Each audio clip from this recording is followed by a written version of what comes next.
The dining room table was set for 4, the soft glow of candlelight illuminating the carefully arranged place settings. I took a deep breath, savoring the aroma of the roasted chicken and fresh herbs wafting from the kitchen. This was supposed to be a quiet family dinner, a chance to reconnect after Dane's latest business trip, but the sound of the front door slamming open shattered the tranquil atmosphere. "Where are you?" Dane's gruff voice echoed through the hallway. I stepped out of the kitchen, my heart sinking at the sight of his disheveled appearance and the scowl etched on his face. "The kids will be down any minute. What's going on?" He thrust a manila envelope at me, his eyes cold and unforgiving. "I want a divorce, Alara. It's over." The words hit me like a physical blow, stealing the air from my lungs. Divorce? After 17 years of marriage, countless sacrifices, and 3 beautiful children, he was ready to throw it all away? Dad? Meredith's trembling voice came from the top of the stairs. Dane whirled around, his jaw clenched. "You're coming with me. I'm taking custody." "What? No." I stepped between them, shielding Meredith from his rage. "You can't just waltz in here and demand that." "Watch me," he sneered, towering over me.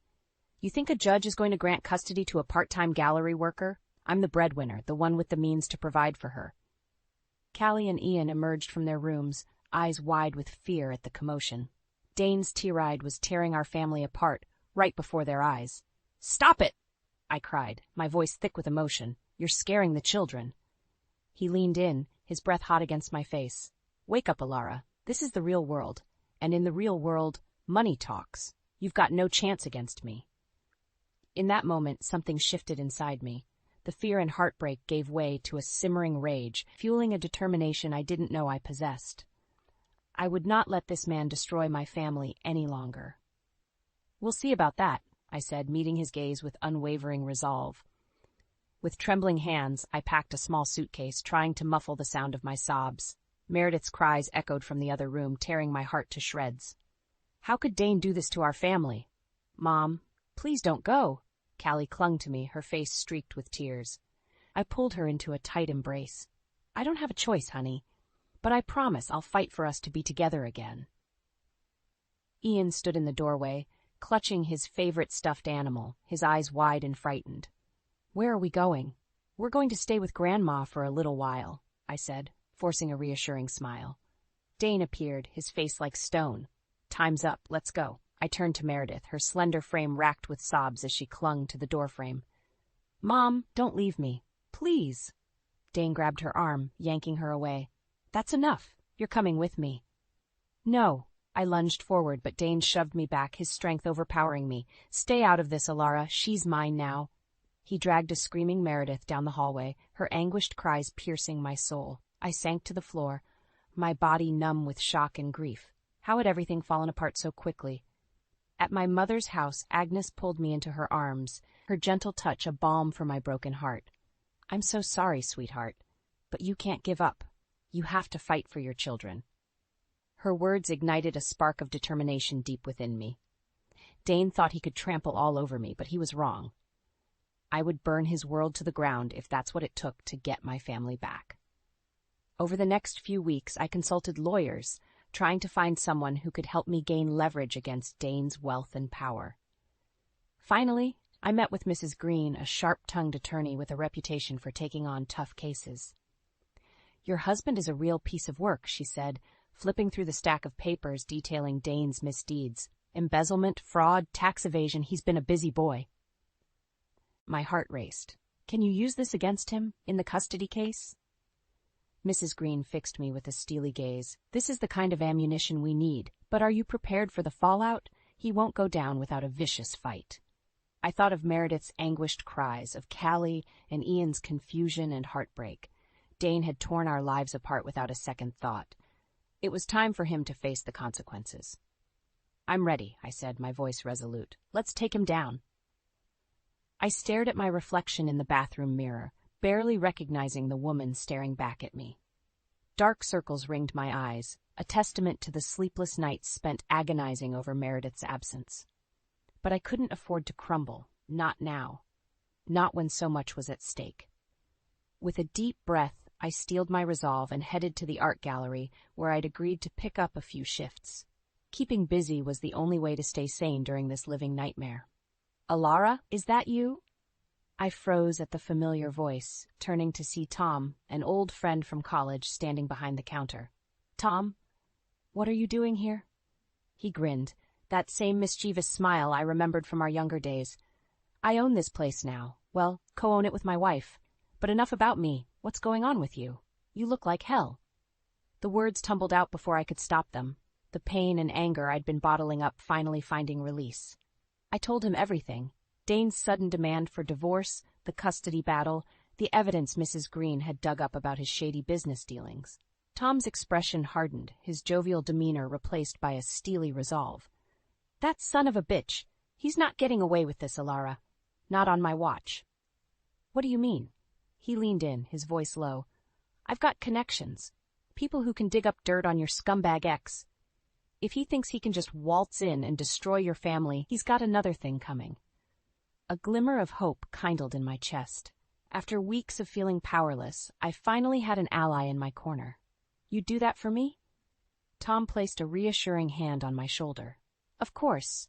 We've been friends forever, and friends don't let friends get screwed over by low-life dirtbags like Dane." Over the next few days, Tom's network of informants went to work, uncovering a trail of evidence that painted a damning picture of Dane's business practices.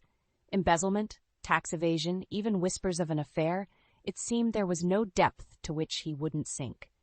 Each new revelation was like a dagger to my heart, but it also fueled my determination to bring him down. This man, who had once sworn to love and cherish me, had become a stranger, a monster willing to sacrifice everything for his own greed and ego. "We've got him," Tom said, sliding a thick manila envelope across the table. "Everything we need to bury that bastard in court." I flipped through the documents, my hands trembling. Photos of Dane with another woman, bank statements detailing his financial crimes. It was all there, laid out in black and white. "Thank you," I whispered, my voice thick with emotion. "I don't know how I'll ever repay you." Tom's expression softened. "Just promise me one thing. When this is all over, you'll find a way to be happy again. You and those kids deserve a fresh start, away from that toxic son of a bitch." I nodded, determination burning in my chest like a wildfire. "Don't worry. By the time I'm through with Dane, he'll be the one begging for mercy." The envelope felt like a lead weight in my hands as I approached Dane's house. My heart pounded in my chest, a mix of anxiety and anticipation coursing through my veins. This was it, the moment I'd been waiting for, the chance to expose Dane's deceit and fight for my family. The door swung open, and there he stood, his expression a mask of arrogance. "Alara, what a surprise. We need to talk." I brushed past him, entering the house that had once been my home, now a cold and unfamiliar place. "What's this about?" Dane crossed his arms, his tone laced with impatience. I took a deep breath, steadying my nerves. "I know what you've been up to, Dane. The embezzlement, the affairs, all of it." His eyes widened, but he quickly regained his composure, letting out a derisive laugh. "You're delusional. You have no proof." With trembling hands, I opened the envelope, spreading the damning evidence across the coffee table. Bank statements, photographs, everything Tom had uncovered. Dane's face drained of color as he stared at the incriminating documents. "Where did you get these?" "That's not important." I met his gaze, my voice unwavering. "What's important is that I have everything I need to take you down in court. You're not going to win this custody battle, Dane. Not after the judge sees what a lying, cheating scumbag you really are." His nostrils flared, his hands clenching into fists. "You think this is a game, Alara? You have no idea what you're up against." "Don't threaten me." I took a step closer, my anger rising like a tidal wave. "You're the one who threw our family away like it was nothing. You're the one who broke Meredith's heart and made our children cry. And now you're going to pay the price." Dane's jaw tightened, his eyes burning with fury. "This isn't over. Not by a long shot." As he stormed out of the room, I allowed myself a small smile of satisfaction. The mighty Dane Moore was finally starting to crack, and I was the one holding the hammer. Later that night, as I tucked Callie and Ian into bed at my mother's house, I felt a sense of peace wash over me. For the first time in weeks, I didn't have to hide the truth from my children or put on a brave face. "Mom?" Callie's voice was soft, her eyes wide with concern. Are you and Dad getting a divorce? I took her hand, giving it a gentle squeeze. Yes, honey, but it's for the best, I promise. Your dad, he's done some things that have hurt our family, things that can't be forgiven. Ian crawled into my lap, his small arms wrapping around my neck. Are we going to be okay? I pressed a kiss to the top of his head, my heart swelling with love for these two incredible kids. Of course we are. We have each other, and that's all that matters. No matter what happens, I'll always be here for you both. Always. As they drifted off to sleep, I allowed a few tears to spill down my cheeks. This battle had taken an immense emotional toll, but seeing the way my children looked at me, with trust, with love, made every sacrifice worth it. Dane might have money and power, but he would never have what truly mattered, a family who loved him unconditionally. And in the end, that would be his downfall. Mrs. Green's office was a sleek, modern space, but the weight of the upcoming custody battle hung heavy in the air. I sank into the chair across from her desk, my hands trembling slightly as I clutched the thick file containing the evidence against Dane. You look nervous, she observed, her piercing gaze missing nothing. I forced a tight smile. Can you blame me? This is everything. My whole future with my kids hangs in the balance. Which is why we need to be prepared for anything. Mrs. Green rifled through the documents, her brow furrowing. Your husband is a real piece of work. The affairs, the financial crimes, he's left quite the paper trail. So you think we have a strong case? She fixed me with a pointed look. I think we have the ammunition to bury him. But Dane isn't going to go down without a vicious fight. He's got money, connections, he'll throw everything he has at trying to discredit you. My stomach twisted into knots at the thought. After everything Dane had put me through, I couldn't bear the idea of losing my children, too. What do I need to do? I leaned forward, my voice laced with determination. I'll do whatever it takes. Mrs. Green's expression softened ever so slightly. Stay strong. Don't let him rattle you, no matter what underhanded tactics he tries. The truth is on our side. We just need to make sure the judge sees it that way. A few days later, Dane and I met for a mediated discussion, our respective lawyers in tow. As I entered the room, my breath caught in my throat at the sight of Meredith sitting beside her father, her eyes hollow and haunted. The ache in my heart was physical. Alara. Dane greeted me with a cold sneer. I see you've brought your pitbull of an attorney, ready to admit defeat. Before I could respond, Mrs. Green stepped forward, her presence commanding. I'd watch my tone if I were you, Mr. Moore. We have more than enough evidence to expose your illicit activities. Dane's face flushed crimson, his hands clenching into fists. You lying. Dad, stop. Meredith's voice cracked like a whip, cutting through the tension. Just stop.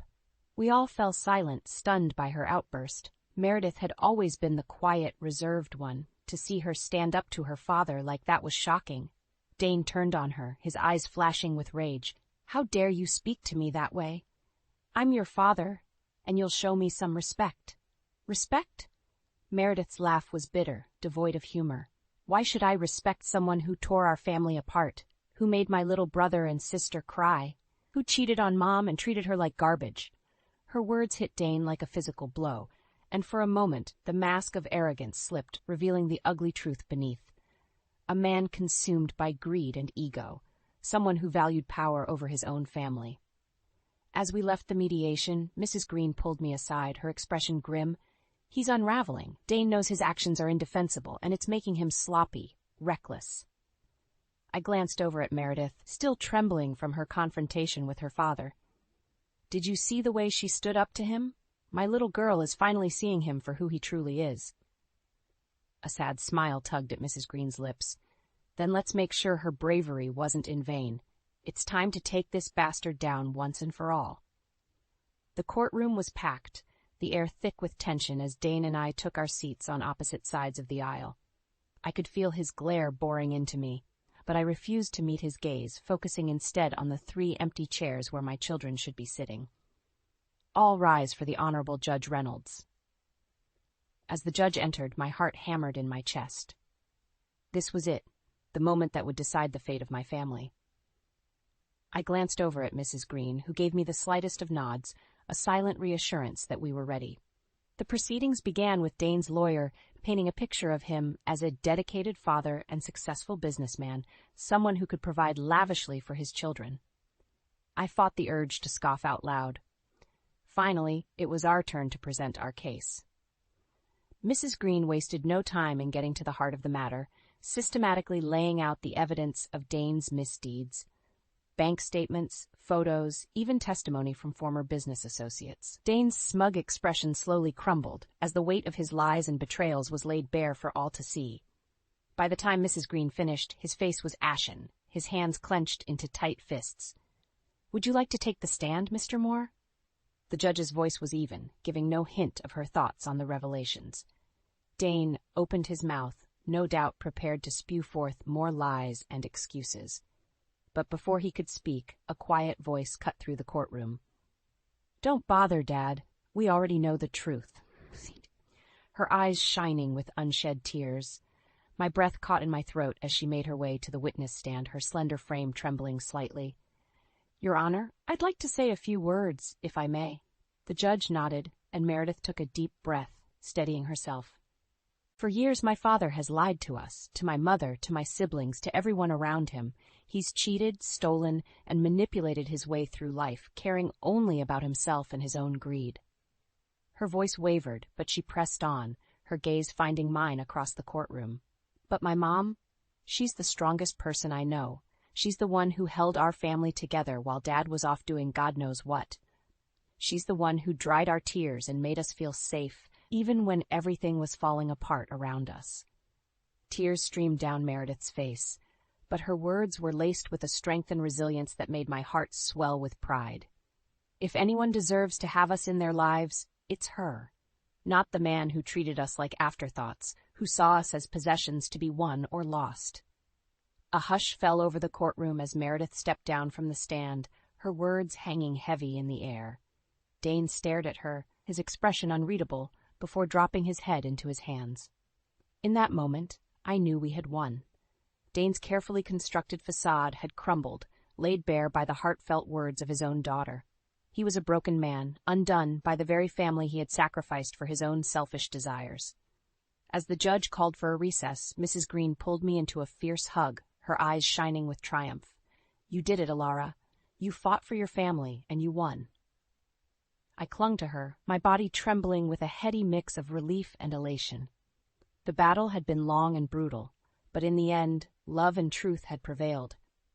And as I looked toward the future, I knew that no matter what challenges lay ahead, my children and I would face them together, a united front stronger than ever before. The courtroom was deathly silent as Judge Reynolds re-entered, her gaze sweeping over the crowd. I felt Meredith's hand slip into mine, her slender fingers trembling with nervous anticipation. This was it, the moment we'd been fighting for. After careful consideration of the evidence presented, the judge began, her voice ringing out in the hushed chamber, "I hereby award full custody of Meredith Moore, Callie Moore, and Ian Moore to their mother, Alara Moore." A collective gasp rippled through the room, but I barely heard it over the roaring in my ears. We'd won. Against all odds, against Dane's wealth and power, we had won. Meredith threw her arms around me, her body shaking with relieved sobs. I held her close, pressing my face into her hair as tears streamed down my cheeks. My babies were coming home. Across the aisle, Dane sat frozen, his face ashen and drawn. As our eyes met, something flickered in his gaze, a glimmer of shame, of regret, before the shutters slammed closed once more. "This is an outrage!" His lawyer leapt to his feet, his voice booming through the courtroom. "You can't possibly think this woman is fit to raise those children." "That's quite enough." Judge Reynolds fixed him with a stern look. Mr. Moore's actions, his infidelity, his financial crimes, his utter disregard for his family have made it abundantly clear that he is not only unfit to retain custody, but a detriment to his children's well-being. Dane opened his mouth, no doubt poised to unleash another torrent of lies and excuses. But one withering glance from the judge silenced him, his shoulders slumping in defeat.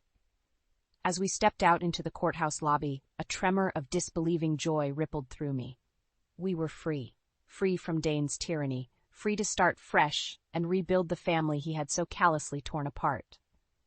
Callie and Ian barreled into my arms, their faces alight with happiness. Mrs. Green stood off to the side, a proud smile tugging at her lips. "I can't thank you enough," I murmured, overcome with gratitude for the woman who had helped make this impossible dream a reality. She waved a dismissive hand. "Don't mention it. Seeing that pompous ass taken down a few pegs was thanks enough." A commotion at the entrance drew our attention, and we turned to see Dane emerging, his immaculate suit rumpled and his tie askew. A cluster of reporters swarmed him, shouting questions and snapping photos as he tried in vain to shield his face.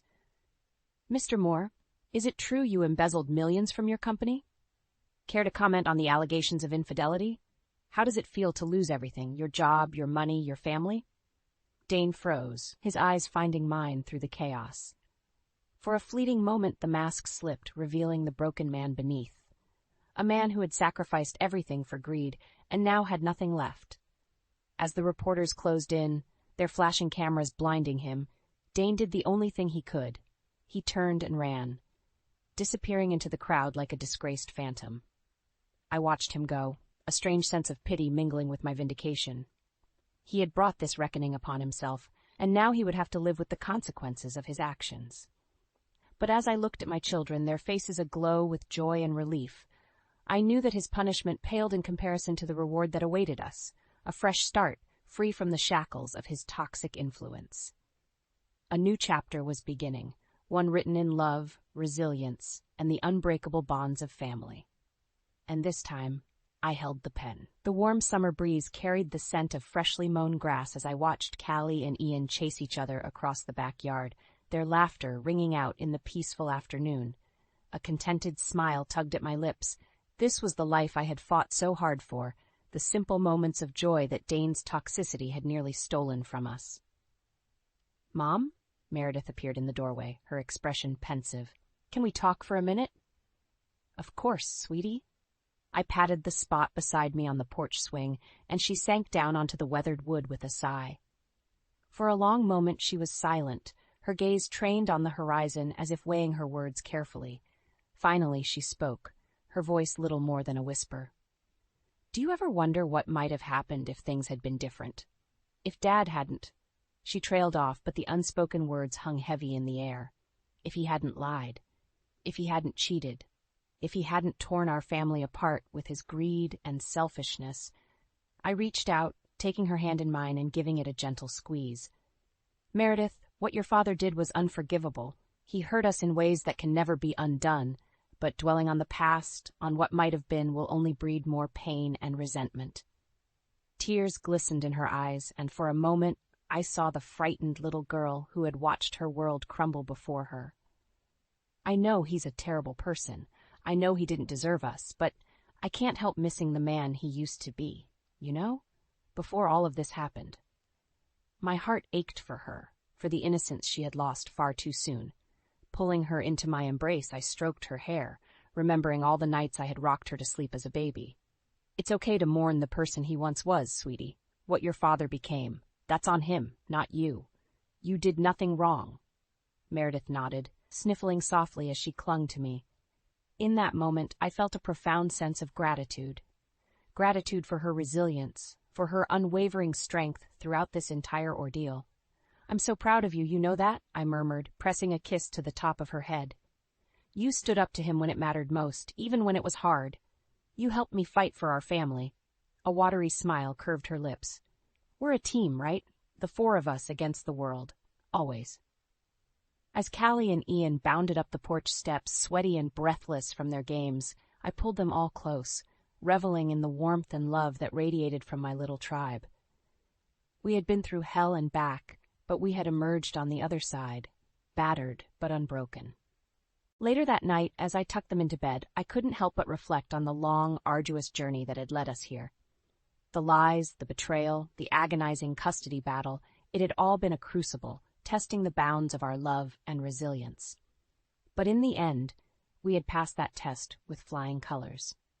Dane's selfishness and greed had nearly destroyed us, but it had also revealed an unshakable truth, that our family was built on a foundation stronger than any force he could wield against us.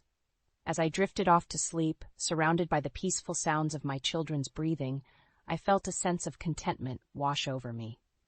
The future was a blank canvas, filled with endless possibilities and the promise of new beginnings. And this time, I held the brush, ready to paint a masterpiece of love, hope, and unbreakable family bonds that would endure long after the scars of yesterday had faded away. The shrill ring of the phone pierced through the thick veil of grief that had consumed me since Derek's passing. Reluctantly, I reached for the receiver, my hand trembling with a mix of dread and curiosity. "Lila, it's Eleanor," the stern voice at the other end announced, devoid of any warmth or condolences. My heart sank as I recognized the steely tone of my late husband's mother. Even in my darkest moments, she found a way to intrude, her presence as unwelcome as ever. "What do you want, Eleanor?" I mustered, my voice strained with barely concealed contempt. "I need you to move in with me," she stated matter-of-factly, as if making a simple request for groceries. "It's your duty as a daughter-in-law to care for me now that Derek is gone." I recoiled at her audacity, anger rising within me like a tidal wave. "Are you serious? Derek just died, and you're already trying to control me? I'm not your servant, Eleanor." "Don't take that tone with me, young lady," she snapped, her words dripping with disdain. "You owe me for all the sacrifices I've made for this family."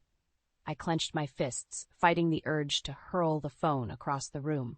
"You've done nothing but belittle and undermine me since the day I married Derek.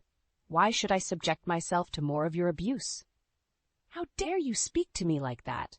Eleanor's voice rose to a shrill pitch, her rage palpable even through the receiver. "After everything I've done for you, this is the thanks I get? You ungrateful, selfish girl." "Enough," I shouted, my patience finally snapping. "I don't owe you a damn thing, Eleanor. Derek is gone, but that doesn't give you the right to dictate my life. I'm not coming to live with you, and that's final." With a defiant click, I slammed the phone down, severing the connection with a sense of empowerment I hadn't felt in years.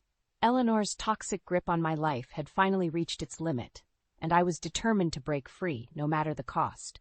As I sank back into the couch, tears streamed down my face, a potent mix of grief and liberation. Derek's passing had left a gaping void in my heart, but it had also presented an opportunity, a chance to reclaim my identity and free myself from the shackles of Eleanor's cruelty. The words she had hurled at me echoed in my mind, a painful reminder of the countless times she had belittled and demeaned me, even in Derek's presence. But this time, something was different. A fire had been ignited within me, a burning desire to stand up for myself and confront the demons of my past. With trembling hands, I reached for a pen and paper, determined to put my defiance into writing. Eleanor's reign of terror would end, and I would emerge victorious, no matter the cost.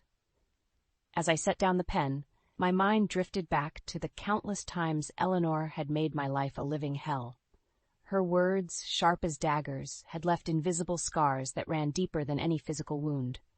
One memory, in particular, resurfaced with a vengeance. It was the night Derek and I had gathered the courage to share our struggles with fertility, a moment that should have been met with compassion and understanding. "Mother, Lila and I have something to tell you," Derek had said, his voice heavy with trepidation. Eleanor's eyes narrowed, her lips pursed in a thin line of disapproval. "Well, out with it then. I haven't got all day." I swallowed hard, steeling myself for her reaction. "We've been trying to conceive for over a year now, but it hasn't been easy. The doctors say I may have issues with—" "Enough," Eleanor cut me off, her tone as cold as ice. "I don't want to hear about your feminine troubles, Lila. This is what happens when a woman puts off having children for her career." Derek's face flushed with anger, but before he could speak, Eleanor continued her tirade. "I sacrificed everything to raise my family, and this is how you repay me? By denying me the joy of grandchildren?" "Mother, that's enough," Derek snapped, but his words fell on deaf ears. Eleanor turned her withering gaze on me, her eyes burning with contempt. "Mark my words, Lila, if you can't give me grandchildren, you'll never be a true part of this family." The memory still stung like an open wound, a stark reminder of the emotional torment Eleanor had inflicted upon me. Her words had cut deeper than any knife, leaving me feeling inadequate and unworthy of Derek's love. But now, with Derek gone, Eleanor's cruelty had reached a new level of audacity. How dare she demand that I move in and care for her, as if I were her indentured servant? Anger coursed through my veins, fueling my determination to stand up to her once and for all. I would no longer cower in fear or shrink from her vile insults. With a newfound sense of resolve, I picked up the pen and began to draft a letter, a defiant declaration of my independence. Eleanor would learn that her reign of terror was over, and I would no longer be a willing participant in her twisted games. The words flowed effortlessly, each sentence a testament to my newfound strength and resilience. I would not be cowed by her demands or intimidated by her threats. This was my life, my future, and I would shape it on my own terms. As I sealed the envelope, a sense of empowerment washed over me. This was just the beginning, a simple act of defiance that would ignite a firestorm of consequences. Eleanor had underestimated me for far too long, and now she would face the wrath of a woman scorned. With a newfound determination, I slipped the letter into the mailbox, setting in motion a chain of events that would forever alter the course of my life, and my relationship with the woman who had once held such power over me. Days passed with no word from Eleanor, and I began to wonder if my letter had fallen on deaf ears. Perhaps she had finally accepted my decision and resigned herself to the fact that her control over me had come to an end.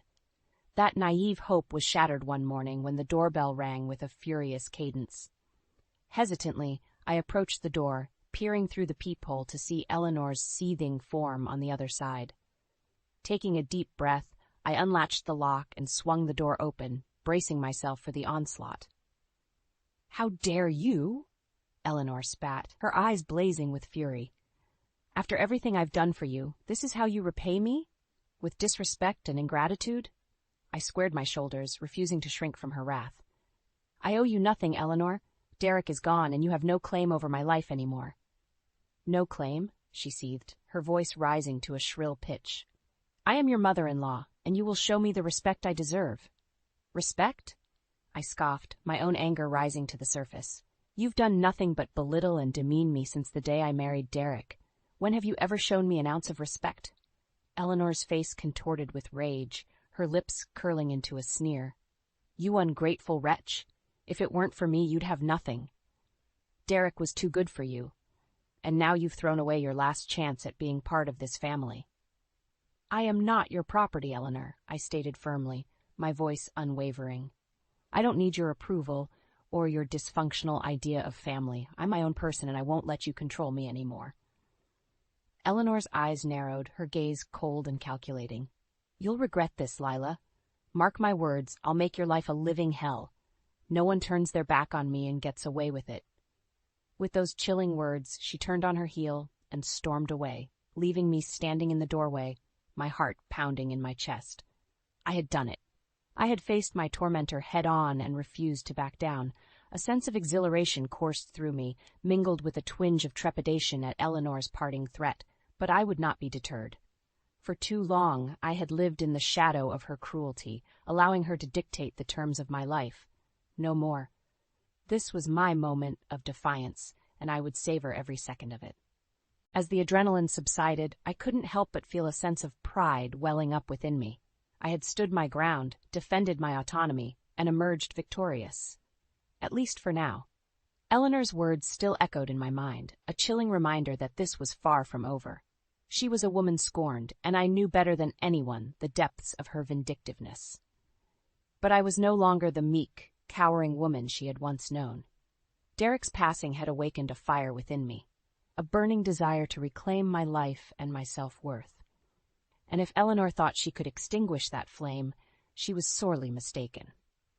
With a newfound sense of determination, I closed the door on the past and all its demons. The battle lines had been drawn, and I was ready to fight, not just for myself, but for the future I deserved. In the weeks that followed, an uneasy truce settled over my fractured relationship with Eleanor. She had retreated into sullen silence, no doubt stewing in her bitterness and plotting her next move. I, however, refused to let her threats diminish my newfound sense of freedom. That fragile peace was shattered one Sunday afternoon when Derek's sister Claire invited me to a family gathering at her house. Despite my initial hesitation, I decided to attend, determined not to let Eleanor's toxicity dictate my life any longer. The moment I stepped through the door, I could feel Eleanor's icy glare boring into me from across the room. Her eyes narrowed as I made my way towards Claire, exchanging warm hugs and greetings with the other guests. "Well, look who decided to grace us with her presence," Eleanor sneered, loud enough for everyone to hear. "The ungrateful daughter-in-law who turned her back on her family." A hush fell over the room as all eyes turned towards us, the tension thick enough to cut with a knife. I took a deep breath, steeling myself for the confrontation I knew was inevitable. "I am not ungrateful, Eleanor," I replied, my voice steady and unwavering. "I simply refuse to be manipulated and controlled by you any longer." Eleanor let out a derisive cackle, her lips curling into a cruel smile. "Manipulated? Is that what you call filial duty? You owe me everything, you selfish girl. If it weren't for my sacrifices, you'd have nothing."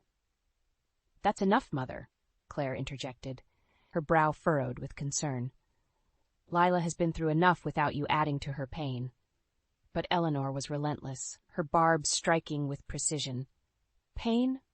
She knows nothing of true pain, not like the anguish I've endured watching my son's legacy wither on the vine thanks to her failures." I could feel the weight of her words like a physical blow, stirring up old insecurities and wounds I thought had healed. But this time, something was different. A fire burned within me, fueled by a newfound sense of self-worth and determination. "You're wrong, Eleanor," I stated firmly, my voice carrying through the stunned silence. "I may not have been able to give Derek children, but that doesn't make me a failure. My love for him was pure and unconditional, something you've never understood." Eleanor's face contorted with rage, but before she could respond, I pressed on, emboldened by the support of the onlookers. "You've had a twisted hold on this family for far too long, using guilt and manipulation to get your way. But I refuse to be a part of your dysfunction any longer. I am my own person, with my own dreams and ambitions, and I won't let you or anyone else diminish that." A murmur rippled through the crowd as Eleanor's mask of superiority began to crack. Her eyes darted from face to face, desperately seeking allies, but finding only expressions of shock and, in some cases, admiration. In that moment, I knew I had won a decisive victory, not just for myself, but for all those who had suffered under Eleanor's tyranny. The veil had been lifted, exposing her true nature for all to see, and there was no turning back. As Eleanor stormed out of the room, her face flushed with humiliation, I felt a weight lifting from my shoulders. The shackles of her control had been broken, and I was free to embrace the future on my own terms, without the specter of her cruelty looming over me. It was a pivotal moment, a turning point in my journey towards self-discovery and empowerment. And as I looked around at the faces of my newfound allies, I knew that the battle had only just begun. The aftermath of the family gathering was a whirlwind of conflicting emotions. On one hand, I felt a sense of triumph, having finally stood up to Eleanor and exposed her manipulative ways. But on the other, I couldn't shake the gnawing feeling that this was only the beginning of a much larger battle. As if on cue, my phone rang the following day, and I braced myself for another verbal assault from Eleanor. To my surprise, it was Claire's voice on the other end. "Lila, we need to talk," she said, her tone laced with urgency. "Can you meet me for coffee?" An hour later, we were seated at a secluded corner of a cafe, the aroma of freshly brewed coffee wafting between us. "I wanted to apologize for Mother's behavior," Claire began, her eyes clouded with shame. "What she said to you was inexcusable, and I'm sorry you had to endure that." I offered a small smile, touched by her sincerity. "It's not your fault, Claire. Eleanor has always been—" I trailed off, searching for the right words. "A vindictive, manipulative tyrant?" Claire finished for me, a rueful chuckle escaping her lips. "Believe me, I know better than anyone." My brow furrowed as I studied her expression, sensing a deeper story lurking beneath the surface. "What do you mean?" Claire took a deep breath, her fingers fidgeting with the handle of her mug. Growing up, Mother was relentless in her pursuit of perfection. Nothing we did was ever good enough, and she made sure to remind us of our flaws at every turn. A pang of recognition tugged at my heart as I listened to her words, memories of my own experiences with Eleanor's cruelty flooding back. Simon and I learned early on that the only way to survive was to either conform to her impossible standards or risk being cast aside, Claire continued, her voice tinged with bitterness. I chose the former, sacrificing my dreams to become the perfect daughter she demanded. And Simon? I prompted, sensing there was more to the story. Claire's expression darkened, her eyes clouding over with a mix of sadness and anger. He refused to bow to her will, and for that, Mother made his life a living hell. She belittled him, criticized his every move, and even tried to turn Derek against him. My heart clenched at the thought of Eleanor's cruelty extending beyond just me, her venom poisoning the lives of her own children. That's why I wanted to talk to you, Claire said, her gaze locking with mine. You're not alone in this fight, Lila. Simon and I were with you every step of the way. A wave of relief washed over me, and I realized that in my quest for independence, I had gained something even more valuable. Allies who understood the depths of Eleanor's toxicity. Thank you, Claire, I said, reaching across the table to give her hand a gentle squeeze. With you and Simon by my side, I feel like I can take on anything Eleanor throws at me. Claire's lips curved into a rare, genuine smile. That's the spirit. Mother may think she's invincible, but she's about to learn that she's messed with the wrong family. As we parted ways, a newfound sense of determination coursed through my veins. Eleanor had drawn the battle lines, but she had unwittingly assembled an army against her. An army united by a common goal, to break free from her tyranny once and for all. The road ahead would be fraught with challenges, but for the first time in my life, I didn't feel alone. With Claire and Simon by my side, I was part of something larger than myself, a movement fueled by the desire for justice and the pursuit of freedom from Eleanor's toxic grasp. And as I stepped out into the warm afternoon sun, I couldn't help but feel a glimmer of hope ignite within me. The tide was turning, and Eleanor's reign of terror was about to meet its match. In the weeks following my alliance with Claire and Simon, an eerie silence descended upon my ongoing battle with Eleanor. It was as if she had retreated, licking her wounds and biding her time before launching her next attack. Little did I know, the calm was merely the eye of the storm, and Eleanor was busy weaving a web of deceit that threatened to unravel everything I had worked so hard to build. The first inklings of her scheme came in the form of whispers and sideways glances from acquaintances I encountered around town. At first, I brushed them off as mere curiosity, but as the murmurs grew louder, I couldn't ignore the nagging feeling that something sinister was afoot. It all came to a head one afternoon when I stopped by the local cafe for my usual coffee break. As I waited in line, I overheard a conversation between two women seated at a nearby table, their voices hushed but audible enough for me to catch snippets of their exchange. Such a shame about Lila abandoning her mother-in-law like that, and after everything Eleanor has done for her too. Selfish and ungrateful, if you ask me. My heart pounded in my chest as I pieced together the fragments, realizing with growing horror that Eleanor had been spreading lies about me, painting me as the villain in our twisted narrative. Anger and disbelief coursed through my veins, but before I could confront the gossiping women, a familiar voice cut through the din. "Don't believe everything you hear," Claire said, her expression stern as she approached the table. "My mother is a master manipulator, and she's twisting the truth to suit her agenda." The women fell silent, their faces flushed with embarrassment at being caught in their indiscretion. Without another word, Claire beckoned me to follow her, and we swiftly exited the cafe. "Eleanor is up to her old tricks again," she fumed as we stepped onto the sidewalk. "Trying to turn the community against you by spreading vicious rumors." My mind raced, struggling to comprehend the depths of Eleanor's deception. But why? What does she hope to gain by turning people against me?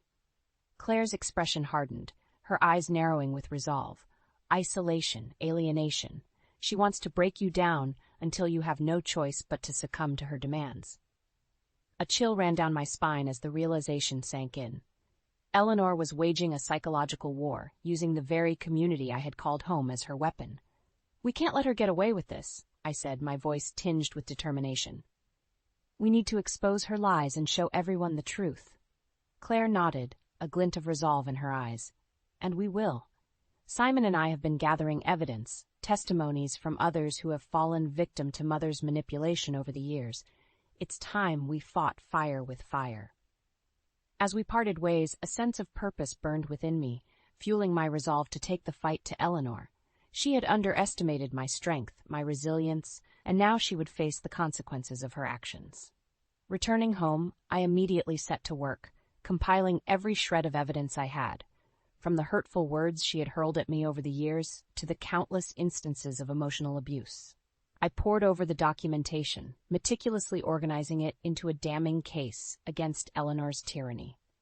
With each piece of evidence I uncovered, my determination grew stronger, solidifying my conviction that Eleanor's reign of terror must end, no matter the cost. As the sun dipped below the horizon, casting long shadows across the room, a newfound sense of clarity washed over me. The battle lines had been drawn, and it was time to strike back. Not just for myself, but for every life Eleanor had sought to control and diminish. The time for retribution was nigh, and I would be the one to deliver the final blow, shattering Eleanor's carefully constructed facade and exposing her true manipulative nature to the world. The days leading up to the community event were a flurry of preparation and strategizing.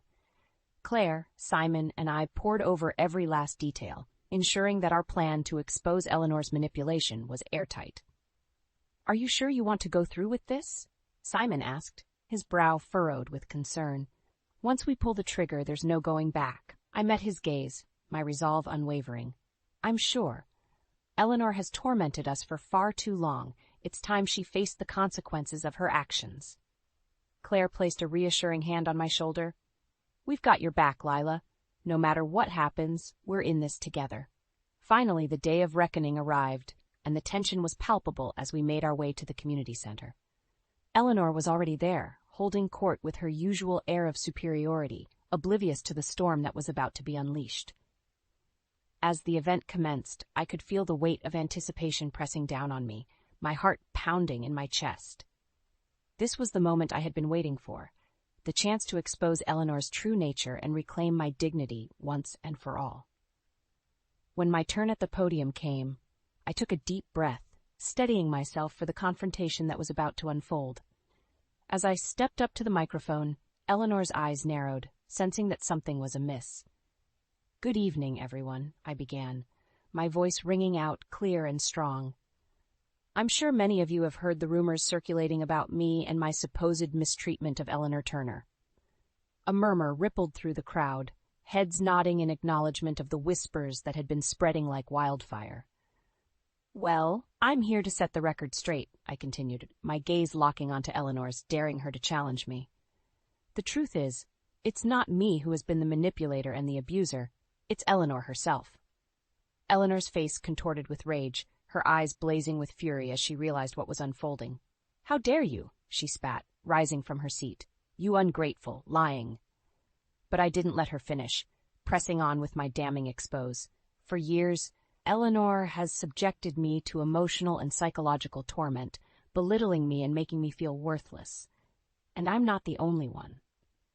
With a nod to Claire and Simon, they stepped forward, each holding a stack of documents and testimonies from others who had fallen victim to Eleanor's cruelty. "These are the accounts of people whose lives Eleanor has sought to control and manipulate, all in the name of her twisted sense of family duty," I declared, my voice reverberating through the stunned silence. One by one, the testimonies were read aloud, painting a vivid picture of Eleanor's reign of terror. A tapestry of lies, manipulation, and emotional abuse woven with startling clarity. As the final account echoed through the hall, all eyes turned to Eleanor, her once imperious demeanor shattered, replaced by a mask of humiliation and defeat. "You see," I said, addressing the stunned crowd, "Eleanor has been the true villain all along, using her position of power to subjugate and control those around her. But no more. Today, her lies and deceit have been exposed for all to see." A smattering of applause broke out, growing louder as more and more people joined in, their eyes filled with a mixture of shock and newfound respect. Eleanor, meanwhile, sat frozen, her lips trembling with a combination of rage and disbelief. In a single, climactic moment, her carefully cultivated facade had crumbled, revealing the ugly truth that she had so desperately tried to conceal. As the applause died down, I turned to face her one last time, my voice steady and resolute. "Your reign of terror is over, Eleanor. You have no power over me or anyone else anymore." With those words, I stepped down from the podium, my head held high, basking in the sweet taste of victory. The shackles of Eleanor's manipulation had been broken, and I was finally free to embrace the future on my own terms, unburdened by the weight of her toxicity.